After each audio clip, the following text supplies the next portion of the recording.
Nabawi sa kapulisan ang unom ka mga kinawat nga motorsiklo nga gisulayan paunta og biyahe og bangka gikan Zamboanga City padulong sa Sulu. Sospek arestado.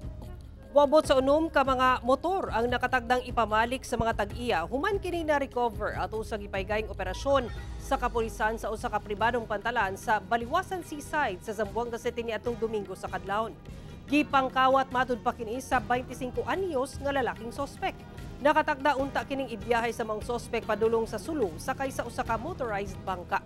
Matud sa kapulisan, ang pagbawi sa mga motor nahimong posible human dunay usa ka tag-iya sa mga kinawat nga motor ang midangup sa kapulisan niadtong Sabado. Hangtod nga pagka-Domingo, dunay concerned citizen ang mitimbre sa PNP nga duna kini nakit-an nga mga motor sa maong pantalan nga gituohang kinawat.